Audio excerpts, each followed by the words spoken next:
Hello students, welcome back. Today's topic is Cauchy's integral theorem. Okay, ये बहुत important topic है. Second thing, इसके बाद जो नेक्स्ट टॉपिक आने वाला है वो भी इसके रिलेवेंट है. ओके, वो इसका अल्टरनेट ऑप्शन है. मतलब कि अगर ये अप्लाई नहीं होता तब वो अप्लाई होगा. वो भी यही है, Cauchy's इंटीग्रल थियरम की जगह फॉर्मूला आएगा. ओके, अब पहली बात कि जो प्रीवियस हमने टॉपिक किया था लाइन इंटीग्रल वाला, तो लाइन इंटीग्रल के क्वेश्चंस के अंदर लाइन इंटीग्रल ऐसा वर्ड कहीं पे भी आए या ना आए पॉसिबल है. ओके, तो वहां से आपको टॉपिक का आइडिया नहीं आएगा. इसके अंदर भी क्वेश्चन में कहीं पे भी लिखा नहीं होगा कि Cauchy's इंटीग्रल थ्योरम से सॉल्व करो. दैट मींस कि यहाँ पे आइडेंटिफिकेशन थोड़ा प्रॉब्लम हो सकता है. तो आइडेंटिफिकेशन के बारे में मैं आपको क्लियरली बता दूंगा क्वेश्चन स्टार्ट करने से पहले. उससे पहले हम देख लेते हैं कि Cauchy's इंटीग्रल थ्योरम जो है इसका एक्चुअल एग्जिस्टेंस क्या है और ये कब अप्लाई होता है. ओके, सो सबसे पहले यहाँ पे मैंने क्लियरली लिखा है, इफ f of z आपका function is analytic function and f dash z is continuous. Continuous directly कैसे चेक करना है ये मैंने आपको समझाया था. ओके, वापस इसमें सम आएगा तब समझा दूंगा. तो कंटिन्यूअस एक तो होना चाहिए f dash z और आपका जो फंक्शन है वो एनालिटिक होना चाहिए. यहाँ पे एक और प्रॉपर्टी का हम लोग यूज करने वाले हैं और वो प्रॉपर्टी है कि फंक्शन एनालिटिक कब होता है. तो एक तो CR इक्वेशन सेटिस्फाई हो जाए. ओके, एंड सेकंड थिंग, अगर फंक्शन डिफरेंशिएबल है तो हम लोग एनालिटिक भी बोल सकते हैं. ओके, सो दैट मींस कि दोनों तरीके से सॉल्व हो सकता है. तो आपको क्या करना है, एनालिटिक की CR इक्वेशन वाली कंडीशन चेक नहीं करनी, क्योंकि यहाँ पे क्वेश्चन इस तरीके से दिए होंगे उसमें ये पॉसिबल नहीं होगा. तो आपको एनालिटिक डायरेक्ट डिसाइड करना है डिफरेंशिएबिलिटी.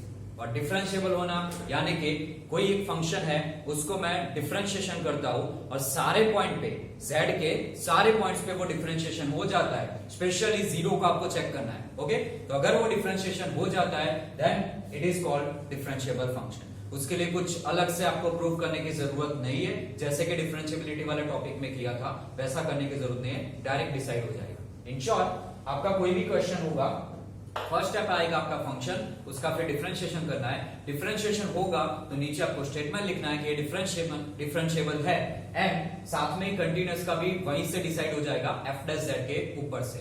सेकंड स्टेप खत्म. थर्ड स्टेप के अंदर अगर ये अप्लाई हो जाता है, कंटीन्यूअस भी होता है और एनालिटिक फंक्शन भी हो जाता है यानी कि डिफरेंशिएबल हो जाता है, तो आपका इंटीग्रेशन का आंसर क्या रहेगा, directly zero by Cauchy integral theorem. Okay, तो इस थ्योरम का स्टेटमेंट क्या है कि अगर ये दोनों प्रॉपर्टीज हो जाती है तो इंटीग्रेशन का आंसर क्या बच जाएगा, जीरो. बट एक कंडीशन है कि एनालिटिक यानी कि डिफरेंशिएबल सारे पॉइंट्स पे होने चाहिए. ओके, एक पॉइंट पे नहीं हो रहा तो फिर आप ये स्टेटमेंट के हिसाब से जीरो नहीं लिख सकते. Okay, so let's start the question. उसका सॉल्यूशन देखते हैं.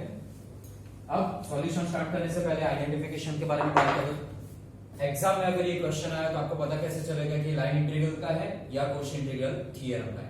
फॉर्मूला का तो जब आएगा तब मैं समझा दूंगा नेक्स्ट टॉपिक के अंदर. बट ये टॉपिक है और लाइन इंटीग्रल दोनों में वेरीफाई करना है. तो वैसे अभी मैंने दो क्वेश्चन लिखे हैं बट तीसरा भी आएगा. आप सारे क्वेश्चंस कंपेयर करना.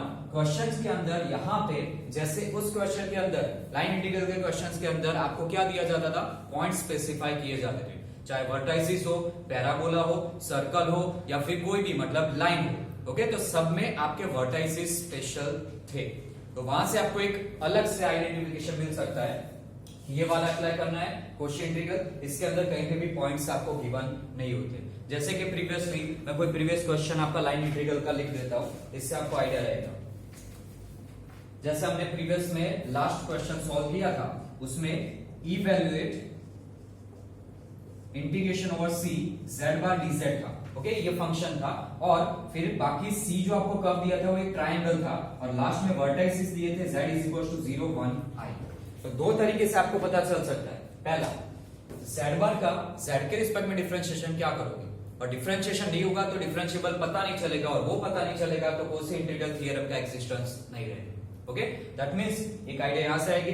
दूसरी ट्रिक है, ये जो पॉइंट्स दिख रहे हैं, ओके, ऐसे पॉइंट्स वाले क्वेश्चन इसके अंदर नहीं आएंगे. इसके अंदर ऐसा ही होगा और ज्यादा से ज्यादा मैक्सिमम आपको सर्कल दिया जा सकता है. ओके, पॉइंट गिवन नहीं होंगे. तो वहां से भी आपको आइडिया आ सकती है. उसका टॉपिक का लाइन इंटीग्रल नाम था. लाइन आना मतलब कि दो पॉइंट के बीच लाइन बनती है. दैट मींस पॉइंट्स डेफिनेटली वहां पे होते हैं. तो ये सबसे बड़ा हिंट है आपको आइडेंटिफिकेशन में याद रखने के लिए या एग्जाम में क्वेश्चन आइडेंटिफाई करने के लिए कि लाइन इंटीग्रल का है या कॉची इंटीग्रल थ्योरम का है। सबसे पहले आपको स्टेप बाय स्टेप ही जाना है। लाइन इंटीग्रल यानी कि पॉइंट है या नहीं वो चेक करो, नहीं है तो लाइन इंटीग्रल स्किप, अब आ जाओ कॉची इंटीग्रल थ्योरम पे। ये भी नहीं होता तब आपको third option Cauchy integral formula के अंदर जाना है। वो टॉपिक का आइडेंटिफिकेशन जब आएगा तो इसके कंपैरिजन के साथ मैं आपको समझा दूंगा। ओके, चलो तब क्वेश्चन स्टार्ट करते हैं सॉल्व करना।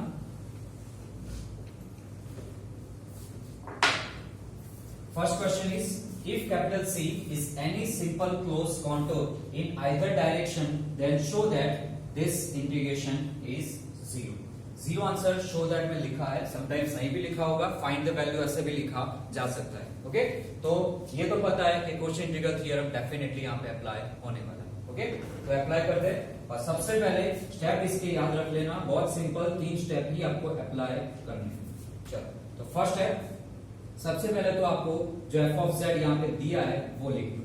f ऑफ z यानी इंटीग्रेशन के अंदर जो फंक्शन है और वो क्या है, एक्सपोनेंशियल ऑफ z क्यूब। इसको हम नॉर्मली कैसे लिखते हैं, e रेज टू z, तो एक्चुअल फॉर्म में मैंने लिख दिया जैसे हम लोग जानते हैं। चलो ये f ऑफ z हो गया। अब f डैश z यानी कि इसका डिफरेंशिएशन फाइंड करो। तो e रेज टू का डिफरेंशिएशन क्या होता है, e रेज टू टर्म ही होता है, यानी पहले तो e raise to z cube as it is रहेगा, फिर स्पिरिट मैंने किसका किया, e रेज टू टर्म का, तो एक्सपोनेंशियल का हो गया बट z क्यूब यानी कि स्पिरिट का बाकी रहा, स्पिरिट का डिफरेंशिएशन करो, z क्यूब का होगा 3z स्क्वायर। डिफरेंशिएशन है इसकी वजह से ये टर्म मैंने इनटू में लिखा, इंटीग्रेशन होता तो अपॉन में लिखता। डन, सो ये आपको डिफरेंशिएशन मिला। अब इसी के बेस पे आपको डिफरेंशिएबल और कंटीन्यूअस दोनों डिसाइड करने हैं। डिफरेंशिएबल हो जाएगा तो एनालिटिक अपने आप हो जाएगा। ओके, तो डिफरेंशिएबल कैसे चेक करना है, डिफरेंशिएबल सारे पॉइंट्स पे होना चाहिए। ओके, दैट मींस कि आपको ये जो f ऑफ z दिया है ये बात, ओके, या फिर नीचे ये जो डिफरेंशिएशन मिल रहा है इसके अंदर आपको ये जो फंक्शन है f ऑफ z इसके अंदर सारे पॉइंट्स रखो,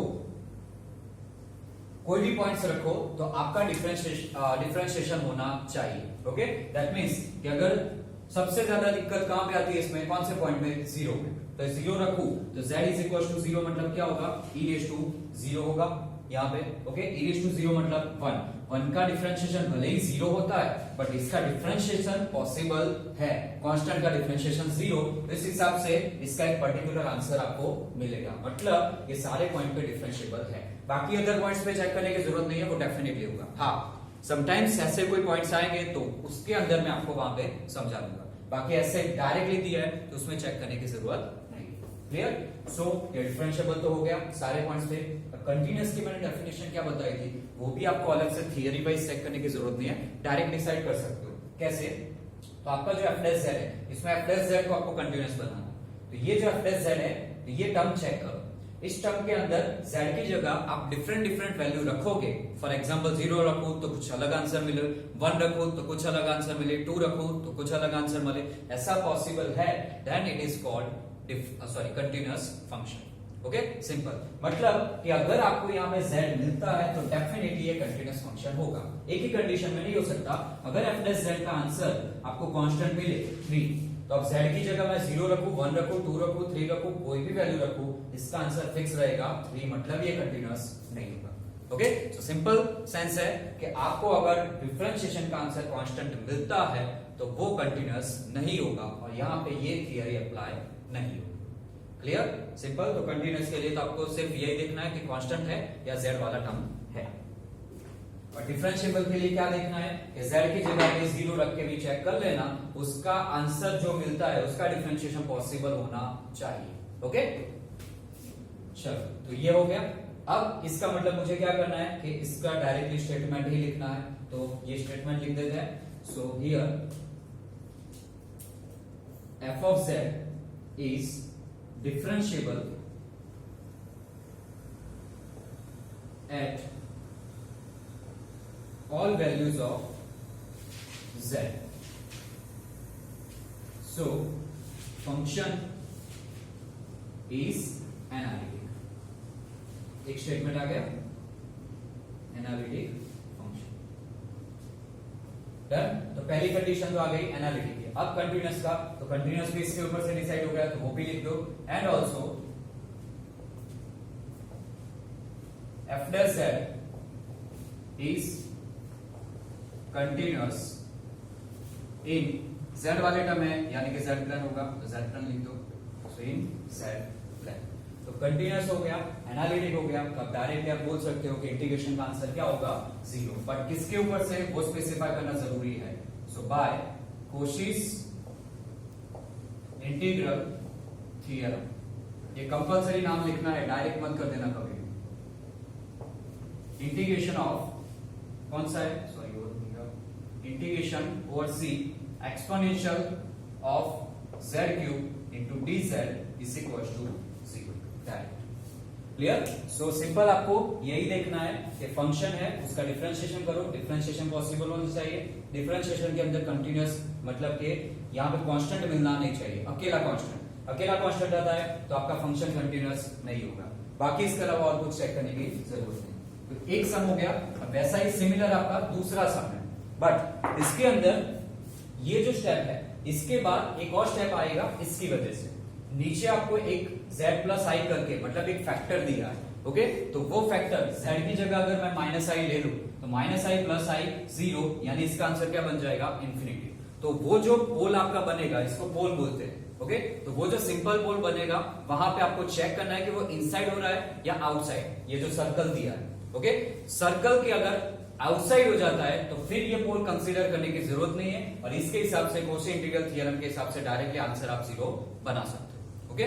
बट अगर इनसाइड हो गया तो आपका नेक्स्ट टॉपिक आएगा कोशी इंटीग्रल फॉर्मूला, ओके। तो इनसाइड के लिए सारे सम्स इसके अंदर चले जाएंगे, यानी कि कोशी इंटीग्रल थ्योरम के अंदर सारे आउटसाइड पॉइंट डेफिनेटली होंगे, क्लियर। बट एग्जाम में आपको इस तरीके से याद रखना है। चलो तो सॉल्यूशन स्टार्ट कर दे।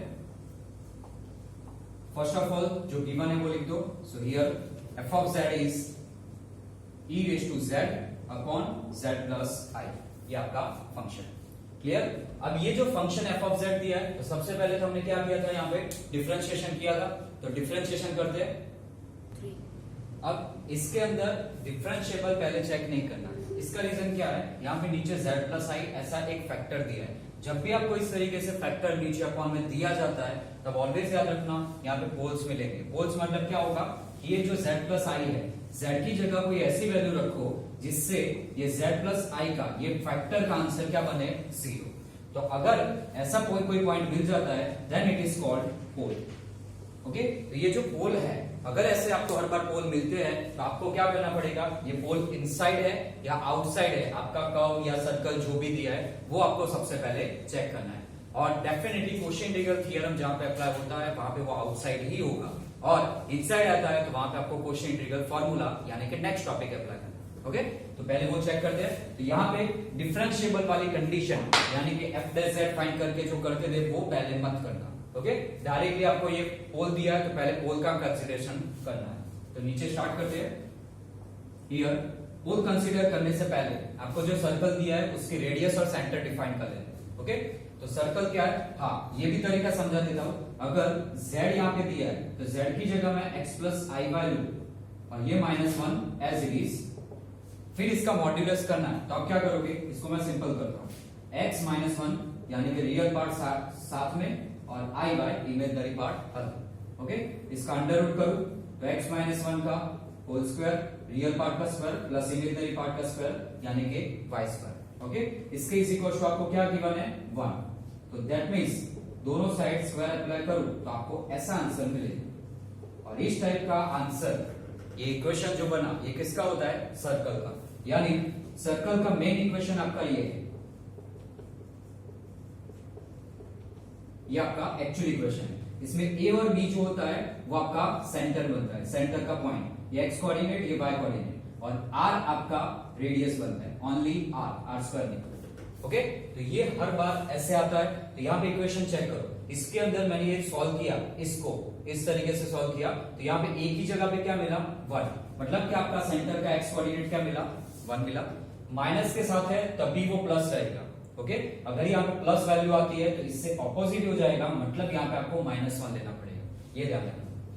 y के साथ कुछ नहीं है मतलब 0 तो होगा, तो आपका सेंटर क्या मिलेगा, 1, 0। ये मैंने इस तरीके से लॉजिकली सॉल्व करके आपको दिखाया, आपको डायरेक्टली यहां से डिसाइड करना है। अब वो कैसे करना है वो समझ लो। आपको मॉड z माइनस 1 दिया है, ये तो आपकी रेडियस बन जाएगी। ओके, सेंटर के लिए क्या करना है कि z के साथ अगर यहाँ पे कोई भी वैल्यू नहीं है, मतलब कि खाली मॉड z है, तो आपका सेंटर ऑलवेज क्या बनेगा 0,0, क्योंकि इसके अंदर सिर्फ आपके x और y ही आएंगे, साथ में ऐसे कोई क्वेश्चन नहीं आएगा। ओके, फिर भी चेक करना है तो आप इस तरीके से x प्लस i रख के सॉल्व करके चेक कर लेना, यही आंसर। तो इसके अंदर अकेला मॉड z है तो डायरेक्टली सेंटर 0,0। z के साथ में आपको कोई रियल नंबर दिया है, जैसे कि ये है रियल नंबर, इमेजिनरी i वाला नहीं, i के अलावा रियल नंबर दिया है, तो वो जो वैल्यू है माइनस के साथ गिवन है, तो ऐसे ही आपको वो जो वैल्यू गिवन है वो x कोऑर्डिनेट में रख देंगे। उसकी जगह पे अगर ये i वाला गिवन होता तो वो वही वैल्यू आपको y कोऑर्डिनेट में रखनी है, i के साथ कुछ नहीं मतलब 1 होगा, तो वो क्या आएगा ऐसे पॉइंट बनेगा 0,1। और रियल और इमेजिनरी दोनों दिया है, फॉर एग्जांपल ऐसे। ओके, इस तरीके से गिवन है, माइनस तो कॉमन बाहर है दोनों का, तो फिर यहाँ पे पॉइंट क्या बनेगा, सेंटर आपका रियल पार्ट 2, इमेजिनरी पार्ट 3, तो 2,3। ये तरीका इसलिए बता रहा हूं, बार बार आपको ये चेक करने की जरूरत ना पड़े, पर कहीं पे भी डाउट लगे, कंफर्म सेंटर नहीं पता चल रहा, तो इसको आप इस तरीके से z की जगह x प्लस i बार रख के real part imaginary part separate करो, मॉड्यूलस अप्लाई करो, दोनों साइड स्क्वायर अप्लाई करके चेक कर लेना इसका एक्चुअल सेंटर क्या आता है। ओके, बट ये शॉर्ट ट्रिक मैंने आपको समझाई। वैसे सिंपल चीज एक ही याद रखनी है, पहला कि अगर अकेला मॉड z है, अकेला कुछ नहीं है, तो आपका सेंटर क्या बनेगा 0,0। रियल नंबर दिया है तो x कोऑर्डिनेट आपका ऐड हो जाएगा, y कोऑर्डिनेट 0 रहेगा। इमेजिनरी नंबर दिया है तो y कोऑर्डिनेट ऐड हो जाएगा और x कोऑर्डिनेट आपका 0 रहेगा। ओके, तो सिंपल ऐसे आपको याद रखना है। तो यहां पे अभी क्या गिवन है, z माइनस 1, यानी कि रियल नंबर यहाँ पे z के साथ दिया है। ओके, प्लस माइनस में होना चाहिए, मल्टीप्लीकेशन में नहीं। तो 1 दिया है, रियल नंबर है, यानी x कोऑर्डिनेट आपका 1 बनेगा, y कोऑर्डिनेट कुछ नहीं है, i वाला मतलब के 0 रहेगा। तो सेंटर यहां पे मिल गया, तो ये डिफाइन करते हैं, here circle capital C is defined as, circle का इक्वेशन क्या है, mod z minus 1 is equal to 1 with centre, centre क्या बनेगा 1,0 एंड रेडियस, रेडियस आपको क्या लेनी है, तो यहां पे जो वैल्यू गिवन है ओके उसका स्क्वायर रूट, 1 दिया है तो 1 का स्क्वायर रूट 1 ही रहता है, 4 दिया है तो 4 का स्क्वायर रूट 2। ये इसी की वजह से यहाँ पे एक्चुअल में क्या होता है r स्क्वायर, और हमें चाहिए r। ओके, तो इस तरीके से लेना है, तो 1 है तो रेडियस आपकी क्या रहेगी 1 रहेगी। तो सेंटर आ गया, रेडियस आ गया, ये डिफाइन हो गया। अब इसके बाद नेक्स्ट स्टेप करना है। नेक्स्ट स्टेप क्या रहेगा, आपके पोल के बारे में कि इनसाइड है या आउटसाइड। ये स्टेप इसलिए किया क्योंकि आपको इनसाइड आउटसाइड चेक करने से पहले सर्कल का सेंटर और रेडियस पता होना चाहिए, क्योंकि यहाँ पे फिगर कंपलसरी आपको शो करनी पड़ेगी। तो फिगर शो कर देता हूं, जैसे सर्कल मिला वैसे सेंटर आपका क्या है 1,0 जो आएगा यहाँ पे, दिस इज द सेंटर, और रेडियस क्या है आपकी 1, तो इतना ही मेजरमेंट आएगा दोनों साइड, तो यहाँ पे 2, यहाँ पे 0, इन दोनों के बीच में से यहां से निकलेगा, तो ये आपका सेंटर बनेगा, सॉरी सर्कल बनेगा। क्लियर? ओके, तो सेंटर 1,0 आ गया, इसकी रेडियस दिखा दो, तो रेडियस आपकी कोई भी एक साइड दिखा देना, r is equal to 1 and x axis y axis. Circle का इक्वेशन लिखने की जरूरत नहीं, डन। ऐसे हर बार आपको फिगर शो कर देंगे। अब आपका पॉइंट चेक करना है, तो z प्लस i ये पोल है, पोल पहले कैसे चेक करना है, तो here z plus i is equal to 0, then z is equal to minus i। ये डायरेक्ट ऐसे ही चेक करना है, इसके इज इक्वल टू 0 ले लो, ये वैल्यू साइड आएगी तो पोल मिल जाएगा। z minus i is a pole of given function. ये जो पोल मिला ये इनसाइड है या आउटसाइड वो चेक करना है। तो उसके लिए z is equal to minus i जो वैल्यू है वो आपको सर्कल के इक्वेशन के अंदर सब्स्टिट्यूट करना है। ओके, तो therefore mod z minus 1 is equal to, दोनों साइड नहीं करना है, लेफ्ट हैंड साइड पे करना है, और आंसर आपका राइट हैंड साइड के कंपैरिजन में चेक करो, ग्रेटर देन है, लेस देन है या इक्वल टू है। लेस देन आएगा तो इनसाइड आएगा, इक्वल टू आएगा तो ऑन द सर्कल, वो भी वैलिड है, और आउटसाइड आएगा, सॉरी ग्रेटर देन आएगा तो आउटसाइड बन जाएगा। तो वो चेक करो, तो z की जगह माइनस आई सब्स्टिट्यूट करो, तो माइनस आई माइनस 1 मॉड्यूलस है, तो आप क्या करोगे, यहाँ पे अंडर रूट आएगा पहले तो, और रियल पार्ट का स्क्वायर, रियल पार्ट क्या है -1 का स्क्वायर 1 ही रहेगा, प्लस इमेजिनरी पार्ट का स्क्वायर वो भी -1, तो उसका भी स्क्वायर 1 ही रहेगा। 1 + 1 क्या मिला, √2। अगर √2 की वैल्यू निकालो तो 1.41 या समथिंग कुछ वैल्यू मिलती है, मतलब 1 से ज्यादा होगी। ओके, तो ये वैल्यू क्या बनेगी, ग्रेटर देन 1। ऐसा नहीं हर बार यहाँ पे ग्रेटर देन 1 या लेस देन 1 ही चेक करना है, यहाँ पे आपको सिर्फ क्या चेक करना है, ये जो रेडियस दी है, ये जो राइट हैंड साइड का आंसर है उससे ग्रेटर देन होता है या less than. Okay, greater than मिला मतलब कि आपका ये जो पॉइंट है पोल, ये पोल है आपका, वो आउटसाइड निकलेगा। और वैसे चेक करना है, फिगर वाइज भी डायरेक्टली चेक कर सकते हो। z = क्या मिला है, -i, i मतलब y coordinate. Okay, imaginary part y coordinate -1 कहां पे शो करते हो आप लोग, यहाँ पे, तो z = -i, सिंपल पोल यहाँ पे, वो वैसे भी यहाँ पे दिख रहा है, आउटसाइड जा रहा है, तो इससे भी कंफर्मेशन मिलेगा, और ये तो आपको कंपलसरी शो करना है। आउटसाइड निकला तो यहाँ पे मेंशन कर दो, therefore z = -i is outside of capital C। Okay, तो कैपिटल C के अंदर आउटसाइड है, so outside of capital C आ गया। अब ये इनसाइड नहीं है, मतलब इसका यहाँ पे कंसिडरेशन करने की जरूरत नहीं है। दोनों तरीके से मैंने अगेन वापस रिपीट कर रहा हूं, एक तो आपका यहां से भी जजमेंट आएगा और यहां से भी आएगा, पर ये शो करने के लिए और ये कंपलसरी आपको लिखना पड़ेगा। ओके, तो ऐसा नहीं है कि पहले से पता चल गया कि पॉइंट बाहर जा रहा है तो यहाँ पे शो ना करो, ये शो तो कंपलसरी करना है। तो ये हो गया। अब इसके बाद नेक्स्ट स्टेप आपका, सबसे पहले आपने क्या किया था, प्रीवियस सम में फंक्शन उसका डिफरेंशिएशन किया, उसके ऊपर से आपने कंक्लूजन लिखा ये डिफरेंशिएबल है और कंटिन्यूअस है, उसके ऊपर से नीचे डायरेक्टली कोशी इंटीग्रल थ्योरम के अनुसार आपने आंसर लिख दिया था। ओके, बट यहाँ पे ये 2 स्टेप एक्स्ट्रा बढ़े, एक तो सर्कल का डेफिनेशन किया, और सेकंड थिंग यहाँ पे ये पॉइंट इनसाइड है या आउटसाइड चेक किया।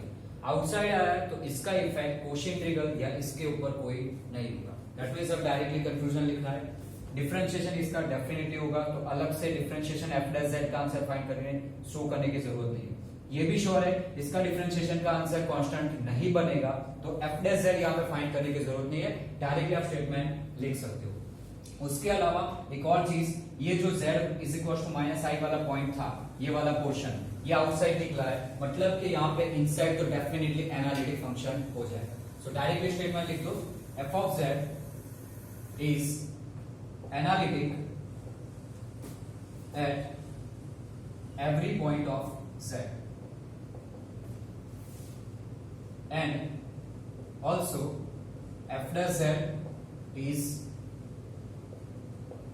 continuous in z।